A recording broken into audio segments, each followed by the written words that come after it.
अस्सलाम वालेकुम जी। Welcome back to my YouTube channel Alma Mater. उम्मीद करती हूँ सब ठीक होंगे। European history past paper solution. आज मैं एक क्वेश्चन जो है आपसे शेयर करने जा रही हूँ। उसकी ऑलमोस्ट इतना ब्रीफ भी नहीं है, इतना लॉन्ग डिटेल्ड आंसर भी मैंने ऐड नहीं किया। आपके नॉलेज के लिए चीज़ें ऐड की हैं। होप सो आपके लिए ये हेल्पफुल रहेंगी पेपर्स में। इससे पहले हमने एमसीक्यू सीरीज स्टार्ट की हुई थी। ऑलमोस्ट 13 सीरीज में अपलोड कर चुकी हूँ। अगर आपने नहीं देखी तो जाके देख लें, प्ले लिस्ट में मिल जाएंगी। और कमेंट करके लाजमी बताएं कि वो आपके लिए हेल्पफुल है या नहीं। मजीद उस पर मुझे एमसीक्यूज वीडियोस बनानी चाहिए या नहीं, ठीक है। कमेंट सेक्शन में लाजमी बताइएगा। वन पेपर के स्टूडेंट के लिए भी अलग से प्लेलिस्ट में वीडियोस अवेलेबल हैं, वो भी आप जाके विजिट कर सकते हैं। अच्छा जी, मेरे इंस्टाग्राम पेज का नाम भी आल्मा मैटर है। आल्मा मैटर स्लैश आल्मा/मैटर 111, ठीक है। तो आप लोग नोट्स के लिए उसको कंसल्ट कर सकते हैं। डिफरेंट अकाउंट्स जो है मेरे अकाउंट के साथ लिंक हैं और बहुत यूजफुल सोर्सेज आपको मिल जाएंगे वहां से। पहले मैं एक क्वेश्चन वहां अपलोड कर चुकी हूँ, मतलब पोस्ट की फॉर्म में। तो अगर आपको नहीं मिला तो आप विजिट कर सकते हैं। चलिए जी, स्टार्ट करते हैं European history past paper solution. आज का हमारा क्वेश्चन है, why did Europe become a continent of dictatorships after the first world वार। यानी फर्स्ट वर्ल्ड वार जो हुई थी उसके बाद यूरोप जो है वो एक डिक्टेटरशिप का कॉन्टिनेंट क्यों बन गया था। ठीक है, वहां पे डिक्टेटरशिप क्यों वजूद में आ गई थी।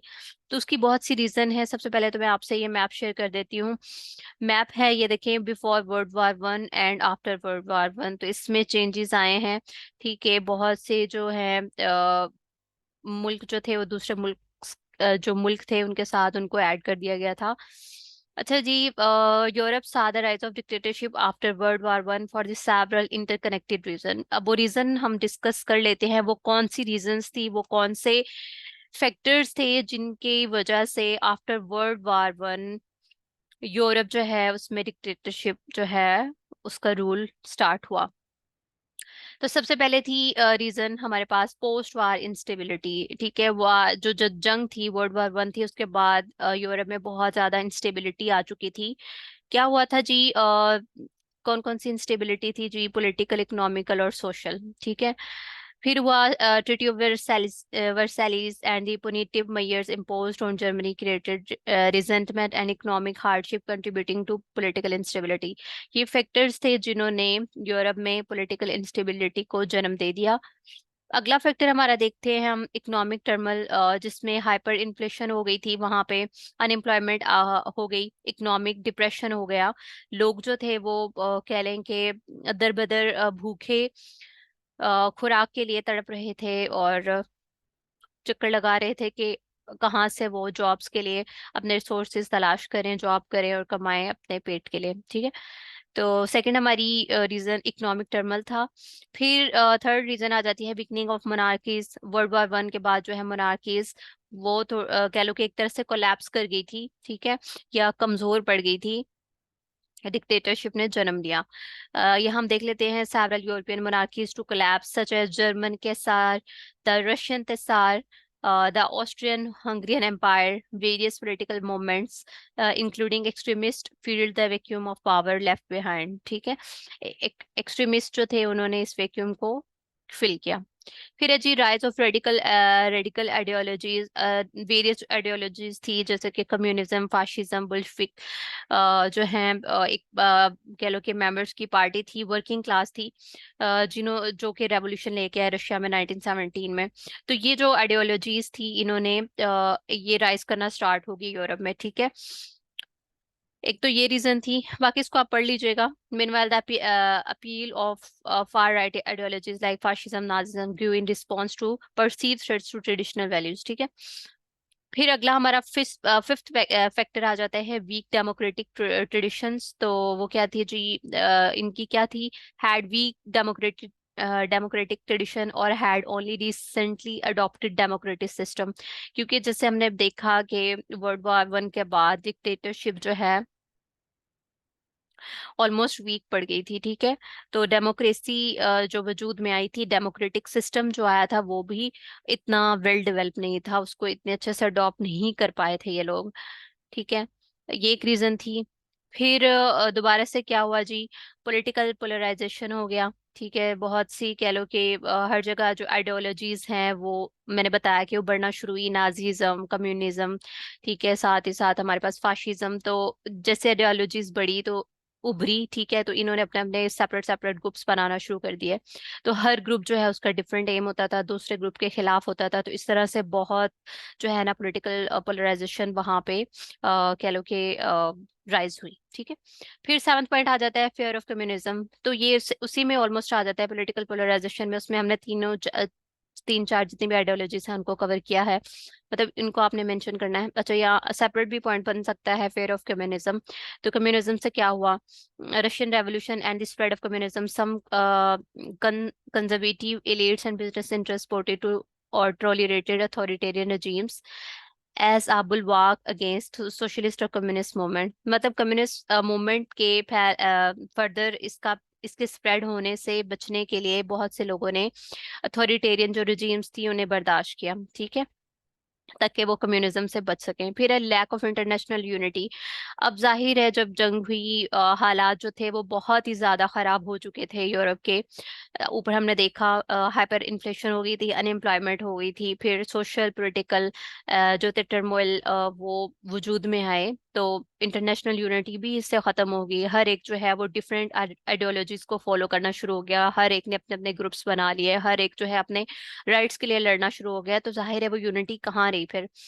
The League of Nation establish to prevent future conflicts. अब यहाँ पे लीग ऑफ नेशन बनाएगी ताकि वो फ्यूचर में जो कॉन्फ्लिक्ट्स हों या वॉर्स हों उनसे उनको बचाया जा सके, मुल्कों को वहाँ पे स्टेबिलिटी को मेंटेन रखा जाए। Was often ineffective. जाहिर है ये हमें पता है कि लीग ऑफ नेशन जो है बाद में खत्म कर दी थी और इसकी पॉलिसीज को इतनी अच्छे से ना बनाई थी ना ही इम्प्लीमेंट की गई थी। ठीक है, फिर है जी हमारा नाइन्थ पॉइंट, मिलिटेरिज्म। इसमें क्या था जी, legacy of militarism from world war 1 continue to influence and political leader and their approaches to governance. तो ये भी एक हमारे पास फैक्टर आ जाता है। देन हमारा लास्ट पॉइंट है प्रोपागंडा, प्रोपागंडा एंड मैनिपुलेशन। ठीक है, मैं प्रोपागंडा होना शुरू हो गए, dictatorship and authoritarian leader effectively used. जाहिर है ग्रुप्स बन गए। ठीक है, डिफरेंट आइडियोलॉजीज जो हैं वो उभरना शुरू हो गई। हर एक ने अपनी कह लो कि एक अलग से पार्टी बना ली। हर एक जो है वो अपने राइट्स के लिए लड़ रहा था। एक पार्टी, एक आइडियोलॉजी के जो मेंबर्स थे, लीडर थे, वो दूसरी आइडियोलॉजी के खिलाफ लड़ रहे थे। ठीक है, तो इससे क्या हुआ, डिक्टेटर और जो अथॉरिटेरियन लीडर्स थे उन्होंने प्रोपागंडा बनाना शुरू कर दिया। ठीक है, मैनिपुलेट करना शुरू कर दिया जो पब्लिक के ओपिनियंस थे उनको, और उनके ऊपर रूल करने की कोशिश की गई, यानी उस पॉपुलेशन को कंट्रोल करने के लिए, उन लोगों को कंट्रोल करने के लिए। तो इस तरह से जो है वो डिक्टेटरशिप फिर वजूद में आई आफ्टर वर्ल्ड वार 1 के। 10 फैक्टर्स हैं, अगेन हम इनको देख लेते हैं। अच्छा जी, फर्स्ट है पोस्ट वार इंस्टेबिलिटी। फिर है economic turmoil, weakening of monarchies, rise of radical ideologies, weak democratic traditions, then political polarization, fear of communism, lack of international unity, militarism, and propaganda and manipulation। अच्छा, ये पॉइंट अगर आप एक बार पढ़ लेंगे ना तो आपको ये आई थिंक भूलने नहीं वाले। ठीक है, समझ के चीजें पढ़ेंगे तो भूलने नहीं वाले। और इनके ये जो हेडिंग्स हैं इनको आप अपने शॉर्ट नोट्स में ऐड कर लें, और जब फाइनल एग्जाम होगा जस्ट आप ये पॉइंट रिवाइज करो और पेपर में लिख दें। और अगर आपने मेरी एमसीक्यू सीरीज देखी हैं तो ये एक एक चीज मैंने वहाँ पे कवर की हुई है। ठीक है, कम्युनिज्म, फाशिज्म, नाजीज्म, कि इनके लीडर्स कौन थे। ठीक है, ये आइडियोलॉजीज कब आई, एग्जैक्ट मैंने डेट्स मेंशन की हुई हैं। तो वो वीडियोस लाजमी देख लीजिएगा। मैंने आपको बताया था कि ना कि वो आपके ऑब्जेक्टिव पोर्शन के लिए हेल्पफुल है, वो आपके सब्जेक्टिव पोर्शन में भी बहुत बहुत हेल्पफुल रहने वाली हैं। ठीक है, कंक्लूजन में एज सच तो आपने अपना कह लो कि ओपिनियन लिखना होता है। ठीक है, तो यहाँ पे क्या है जी, combined with specific circumstances in individual countries contributed to the rise of European dictatorship. वही पॉइंट है जो कि यूरोप में वर्ल्ड वार 1 के बाद जो है डिक्टेटरशिप को लेके आई है, उसका राइज हुआ। यहाँ पे कुछ एग्जांपल्स दिए गए हैं, Benito Mussolini in Italy, Adolf Hitler in Germany. ठीक है, ये कुछ लीडर्स का, डिक्टेटर्स का यहाँ पे मेंशन कर दिया गया है आपके लिए, ये भी बहुत एक प्लस पॉइंट है। Benito Mussolini in Italy, Adolf Hitler in Germany, Joseph Stalin in Soviet Union, Francisco Franco in Spain. ठीक है, तो ये एग्जांपल्स भी आप ऐड करिएगा अपने कंक्लूजन में, इंट्रो में भी आप इनको ऐड कर सकते हैं। फिर मैंने यहाँ पे कुछ कोट्स मेंशन किए हैं, इन कोट्स को आप अपने हेडिंग्स में ऐड करेंगे। इनको ऐसा सेपरेट नहीं लिखना। अगर आप बिगनर है तो जाहिर है आपको एक पर्सन अटेम्प्ट करना, अगर नहीं आता तो आप कहीं से रिसर्च कर सकते हैं, मुझे डीएम कर सकते हैं, मैं आपसे पास्ट पेपर कोई भी किसी का भी सॉल्व पास्ट पेपर शेयर कर दूंगी, कि अब वहां से आपको आइडिया हो जाएगा कि किस तरह से आप फैक्ट्स एंड फिगर्स को अपने क्वेश्चन में ऐड कर सकते हैं, कोट्स को रेफरेंसेस को वहां पे ऐड कर सकते हैं। ठीक है, तो यहाँ जस्ट मैंने ये चीजें सेपरेट सेपरेट ऐड की हैं। अच्छा, कोट्स हैं, विंस्टन चर्चिल की है, इनकी कोट है जी, द वॉर ऑफ 1914 1918, यानी वर्ल्ड वॉर वन की बात हो रही है, कि उसकी स्टार्ट और एंड डेट मेंशन की गई है, was an unnecessary catastrophe and Europe can not afford to make a similar mistake again. ठीक है, समझ तो आ गई होगी, बहुत इजी उर्दू लिखी हुई है, सॉरी बहुत इजी वर्ड्स लिखे हुए हैं। ठीक है, फिर है वुड्रो विल्सन, वो कहते हैं जी, we shall build up a new Europe from the bottom. ठीक है, जाहिर है हालात इतने खराब हो गए थे आफ्टर वर्ल्ड वार वन, तो विड्रू विल्सन कहते हैं जी कि हमें एक नया यूरोप बनाना होगा उसके बॉटम से लेके। फिर एल्बर्ट आइंस्टाइन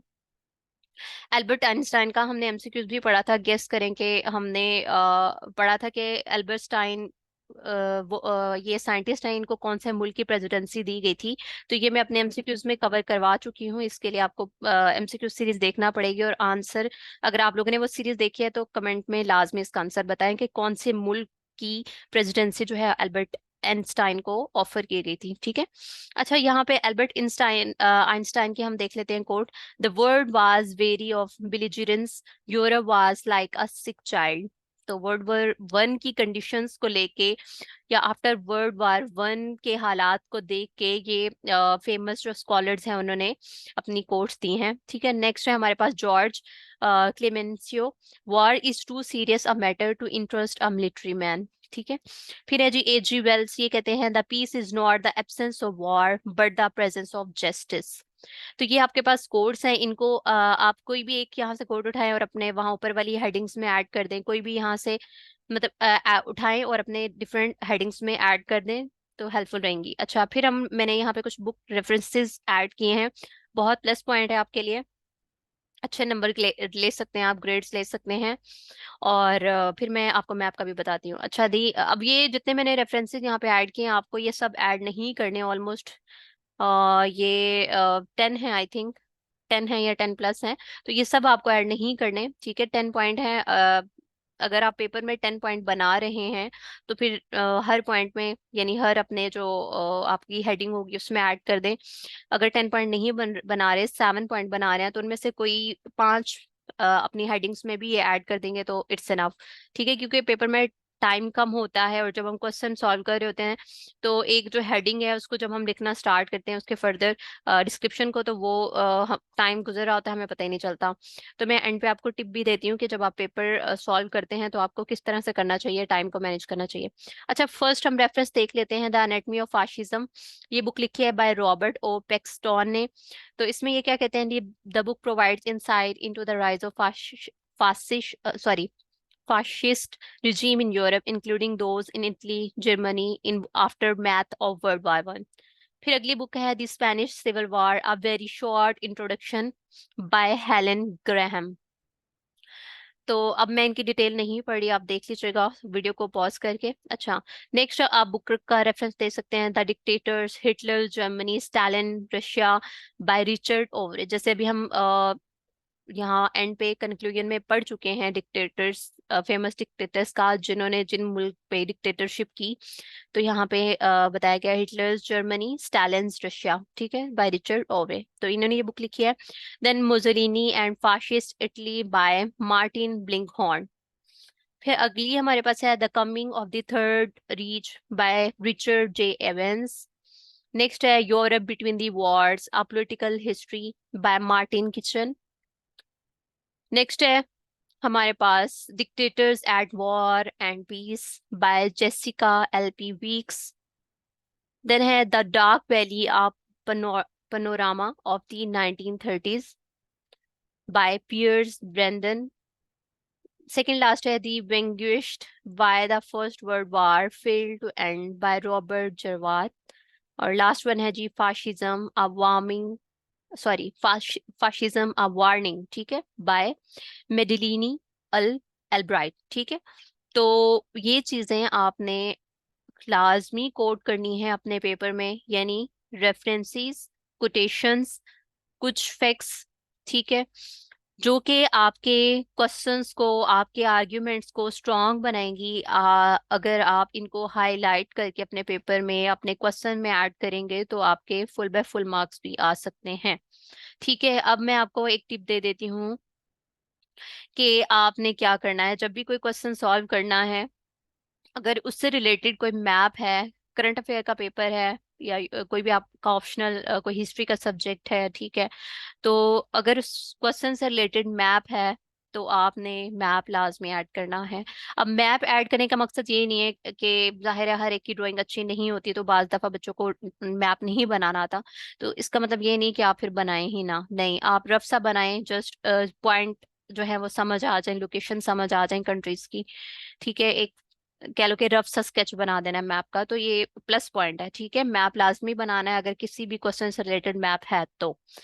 फिर रेफरेंसेस देने हैं, ठीक है, फिक्स एंड फिगर्स देने हैं, कोड्स लाजमी ऐड करनी है, एक चीज होगी। अब लास्ट में आपको एक कह लो कि टिप दे देती हूँ कि जब भी आप कोई भी क्वेश्चन सॉल्व करना स्टार्ट करते हैं, स्टार्ट पे आपने इंट्रो लिखना है, फिर आपने जो हेडिंग्स बनानी है ना, तो आप एक रफ एंड पे बना लें आउटलाइन या हेडिंग्स, कि आपने इस क्वेश्चन में कितनी हेडिंग्स जो है वो ऐड करनी है, 8 ऐड करनी है, 9 ऐड करनी है, 10 ऐड करनी है, वहां रफ से आप उन्हें लिख लें पीछे एंड पे। फिर आए नीट क्वेश्चन के पोर्शन में, वहां आके आप सब जो हेडिंग्स हैं उनको बिछा दें अपने पेपर्स पे, उन पेजेस पे, जितने पेजेस पे आप अपने उस क्वेश्चन को वाइंड अप करना चाहते हैं, मतलब 8, 9 या 10 पेजेस पे, ठीक है, ऑलमोस्ट 8 पेजेस, ठीक है। तो 8 पेजेस पे आप जो है, यानी एक पेपर की 2 साइड्स, ठीक है, दोनों साइड काउंट कर रही हूँ मैं। अच्छा, तो आपने हेडिंग्स को बिछा देना है, मतलब कुछ पोर्शन या स्पेस छोड़ के आपने अगली हेडिंग, फिर इस तरह नेक्स्ट नेक्स्ट नेक्स्ट, देन आपने लिखना शुरू कर देना है। तो इससे क्या होगा कि आपकी चीजें जो है वो इजली उसमें कह रहे हो कि रैप अप हो जाएंगी उस एक हेडिंग में। आपको आइडिया होगा, आपने कोड भी ऐड करनी है, आपने रेफरेंस भी ऐड करना है, तो इसलिए आप ना थोड़ा ऑथेंटिक पॉइंट लिखोगे, थोड़े टू द पॉइंट्स लिखोगे, मतलब डिटेल इतनी ऐड नहीं करोगे या उनकी समरी लिखना स्टार्ट नहीं करोगे। तो इससे ये होगा कि आपकी टाइम की बचत भी हो जाएगी और आपका क्वेश्चन जो है वो अच्छे से टाइम से आप उससे वाइंड अप कर पाएंगे। ठीक है, तो आज के लिए इतना ही था। अगर इसकी पीडीएफ चाहिए तो वो भी मैं आपसे शेयर कर दूंगी, लेकिन शेयर करने से पहले आपको लाजमी कमेंट सेक्शन में मुझे बताना होगा कि is it help for you people कि मैं पास्ट पेपर क्वेश्चन पे इस तरह वीडियोस बनाऊं। तो लाजमी मुझे बताएं ताकि मैं इसको कंटिन्यू करूं, अगर नहीं तो फिर मैं अगले दिन ये वीडियो पास्ट पेपर्स पे नहीं अपलोड करूंगी, ठीक है। एमसीक्यूज मैंने कवर करवा दिए हैं, उनको देख लें। मजीद मुझे अगर एमसीक्यूज मिलते हैं, ठीक है, या मुझे लगता है कि वो ऐड करने चाहिए तो मैं ज़रूर ऐड करूंगी, बट इंशाल्लाह बाकी भी ऑप्शनल्स को हम कवर करेंगे और कंपल्सरी को भी। तो वीडियो को लाइक किया करें, चैनल को सब्सक्राइब कर दें अगर आप लोग नए हैं, ताकि आपको वीडियो का नोटिफिकेशन मिलता रहे। Thank you so much, Allah Hafiz.